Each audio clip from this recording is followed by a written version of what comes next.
Hello, Sage. My name is Arnold Sanchez. I am the case manager who is conducting the home study. According to my records, you are trying to take out a minor from a shelter. Is that correct? Yes, sir. Could you state your full name, please? It's going to be McClendon, Sage, Bronx, Okay. And your age? 29 years old. 29. Cool. Just gonna ask you a few questions and then I'm gonna tell you the whole process, okay? Just wanted to know what's your relationship to the minor? I'm his uncle. You're his uncle. Cool. Okay. Do you know his name? Isaac Sorto. Okay. Sorto. Sorto. When was the last time that you saw him? Probably in August. Okay. Do you know why he's in the shelter? I'm not quite sure. I was just told that he was transported to the shelter. So he was in the shelter because he got detained by ICE, and that's currently he's underage. So they contact us to conduct a home study. So I'll be basically, because of COVID-19, I can't physically be there. So I'll just be asking you questions about the status of the home and just about your life and Okay. things like that. We just want to ensure that when we do release a minor, he goes to a safe space, Okay. Understood. Easy enough. So what do you do for a living? I work undercover loss prevention for HEB here in San Antonio. Mm-hmm. And so basically we go into stores and we try to curb the shrink of the store by apprehending shoplifters or deterring theft. So we work stores all over San Antonio area. So that's what I do for work. You work full time? Yes, 40 hours a week.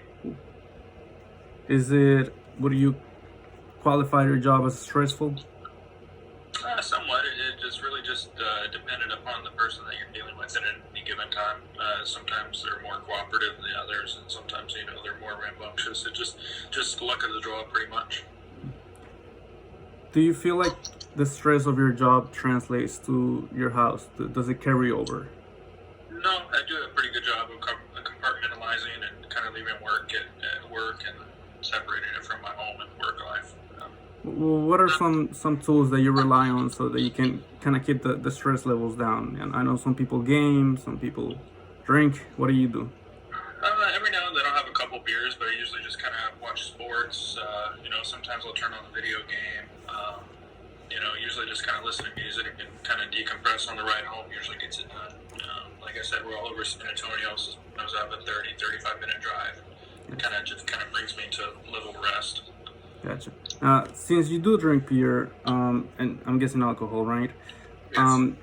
Have you set up a plan so when we do release the minor to your custody, he won't have any access to alcohol or anything else?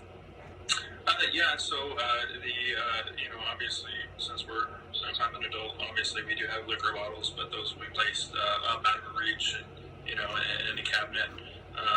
And then any beer that I have, it usually is in the garage, and the garage usually stays locked. It sits in a refrigerator outside, so it's usually, it's monitored, and it's it'd be harder to get to. Perfect. Okay. Do you have any guns in the house? No. Okay. Perfect. Okay. When was the last time that you spoke to the minor?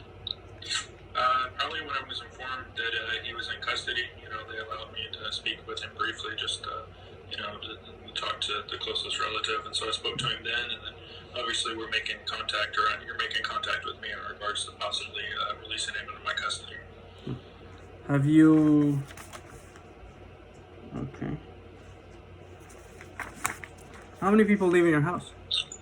Just myself and my girlfriend. Okay. Do you have any dogs in the house? Yeah, just one. Awesome. Okay. Do you know if the minor has any allergies to dogs? Not to my knowledge, no. I don't believe so. Has the minor previously lived with you before, like on vacation or something like that? Yeah, he stayed with us probably for the duration of the summer. And then I think recently he stayed with us for about a month, and so yeah, definitely he's been in the house, and we've been able to manage effectively. So you're familiar with him, basically. Oh, He is familiar with the house rules. Oh, 100%. Can you speak more of the house rules that you've set up for him? Obviously, he has, when he was here, he had to have to wash his dishes, make his bed, walk the dog, take the dog out, take the trash out. Those are some of like the house rules. Obviously, he's not allowed to like go out and wander late at night and, come home whenever he wants. He has to keep in contact, via his cell phone and all that kind of stuff. But, overall, he's a pretty good kid. I mean, he doesn't give us a lot of trouble. He usually keeps to himself. We play video games. He's usually in bed before I am, so that kind of speaks a lot. Yeah. Okay. So I'm guessing since you've lived with him before, you don't expect to have any behavioral problems when he does get released from the shelter? No, he's a pretty smart kid. He has a good head on his shoulder. Head on his shoulders. He doesn't act his age. He acts significantly older. And when you tell him no, he understands.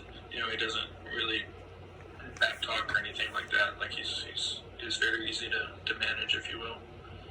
That's very nice. That's very helpful too. Certainly. On the financial side, moving on, do you feel financially equipped to handle, feeding an extra mouth? Yeah. That's definitely something that we had to do during the summertime. Obviously when he was staying with us, that's something that we had to provide. Obviously, we're not going to let him go hungry, and we were able to handle that without issue. Obviously we're talking about a little bit longer duration of time this time, but I don't see any problems handling it in the future, or over extended periods of time. Perfect.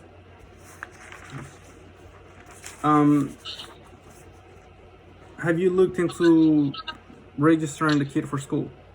Or is he gonna take online classes? It will be up to you.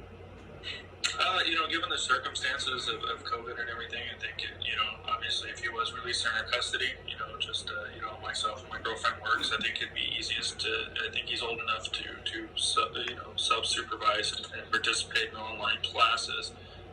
So I think that's the route that we'd go, just for, the health of him and the health of us. And then that's something we'll address next year and see where we're at. Obviously we want him to be present, physically in school, but, given the circumstances, it's anybody's guess right now.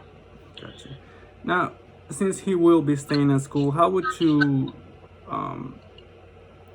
address the safety concerns of him being alone at home?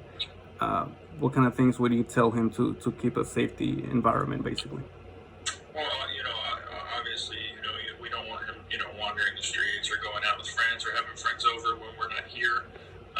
There's cameras on the outside and the inside of the house. That was more in regards to, watching the animal, right? Because they were only child at the time. But, obviously they can be utilized to check in and on him and check the status of him. And, obviously we probably check on him throughout the day, around lunchtime, whenever we could, just to kind of see, like, hey, how's it going? And of course, we'd monitor that, his homework and his schoolwork was being completed each day. We would definitely do that until, there was a sense of trust that he could be honest and do it himself. And, So you definitely have some experience parenting a child, basically. Yeah, I would say so. I'm a supervisor at work, and, sometimes when you supervise people, it's like dealing with children. So, it kind of translates to home, right? Okay. Okay. How would you describe your neighborhood? Safe? Have you had any problems? Any break-ins?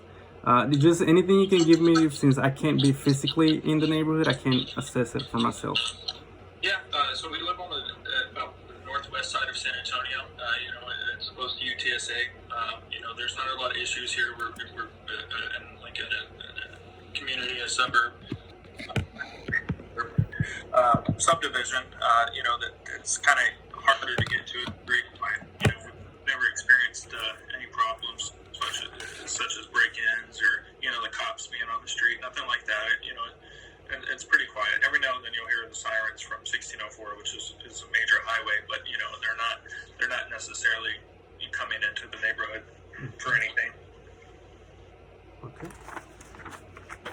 Well, Mr. Sage, I think we ran out of time. I would like to thank you for your time and answering all these questions. Thank you so much. Ending the interview.